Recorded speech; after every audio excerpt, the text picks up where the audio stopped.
முத்து வந்து ரொம்பவே சந்தோஷமா வீட்டுக்குள்ள வராங்க.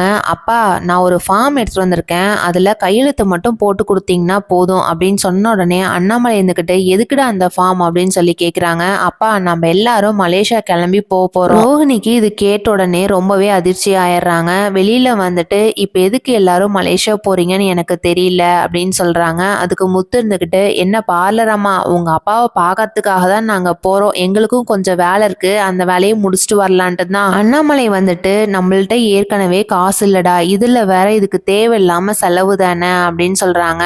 அதுக்கு முத்து இருந்துகிட்டு, அப்பா எல்லாமே அரேஞ்ச் பண்ணிக்கலாம்ப்பா, நீங்க வந்தீங்கன்னா போதும். விஜயாவும் வந்துட்டு, சரி நம்ம எல்லாரும் போயிட்டு சம்மந்திய பார்த்துட்டு வரலாம் அப்படின்னு சொல்றாங்க. இதை கேட்டு ரோஹிணிக்கு இன்னுமே அதிர்ச்சி ஆயிடுது. உடனே மனோஜை கூப்பிட்டு, இப்ப முத்து வந்து எதுக்கு தேவையில்லாம வீட்டுல பிரச்சனை பண்றாருன்னு எனக்கு தெரியல. மனோஜும் ரோஹிணி பேச்சை கேட்டுட்டு போயிட்டு சொல்றாங்க. ஆனா முத்து வந்து இது கேட்குற மாதிரி தெரியல. மலேசியா போயே தான் அவன் ரொம்பவே அடம் பிடிக்கிறாங்க. சரி, இதுக்கு மேல நம்ம எது பண்ணாலும் இவங்க போய் பார்க்க போவாங்க அப்படின்னு சொல்லிட்டு ரோஹிணி ஒரு பிளான் போடுறாங்க. ரோஹிணி வந்து வித்யாவுக்கு கால் பண்ணிட்டு நடந்தது எல்லாத்தையுமே சொல்றாங்க. வித்யா, எனக்கு ஒரே ஒரு ஹெல்ப், அந்த மலேசியா மாமாவை திருப்பியும் அனுப்பி வையி, நான் அவங்க மூலியமா ஒரு டிராமா வந்து வீட்டுல போடுறேன் அப்படின்னு சொல்றாங்க. அந்த மலேசியா மாமாவும் வீட்டுக்கு வந்துடுறாங்க. வீட்டுக்கு வந்ததும் ரோஹிணியை பார்த்துட்டு, அப்பா வந்து ஜெயிலேயே உன்னை நினைச்சு நினைச்சு உடம்பு சரியில்லாம ஆயிட்டு இப்ப காப்பாற்றவே முடியாத அளவுக்கு இறந்து போயிட்டாரு அப்படின்னு சொன்ன உடனே ரோஹிணிக்கு ரொம்பவே அதிர்ச்சி ஆயிடுது. மயங்கி விழுந்துடுறாங்க. விஜயா வந்து ரொம்பவே பதட்டம் ஆயிட்டு, மீனா தண்ணி எடுத்துருவான்னு சொல்லிட்டு மூஞ்சிலே தெளிச்சு விடுறாங்க.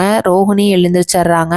அதுக்கப்புறம் இந்த மாதிரி நடந்தது எல்லாத்தையுமே தெரிஞ்சதுக்கு அப்புறம் ரோஹிணி வந்து பயங்கரமா அழுகுறாங்க. அந்த நாள் நைட்டு முத்து வந்து மீனா கிட்ட, என்னால வந்து பார்லர் அம்மாவை நம்பவே முடியல, இதுவுமே நாடகமா தான் எனக்கு என்னமோ தோணுது, அது எப்படி திடீர்னு வந்து அப்பா இறந்து போயிட்டாங்கன்னு வீட்டுக்கு அனுப்பி சொல்றாங்க, இத்தனை நாள் இல்லாம கரெக்டா இந்த பேச்சு எடுக்கும் போது சொல்றாங்கல்ல அப்படின்றாங்க. நாளைக்கு என்ன நடக்க போகுதுங்கிறத வெயிட் பண்ணி பார்க்கலாம். தேங்க்யூ.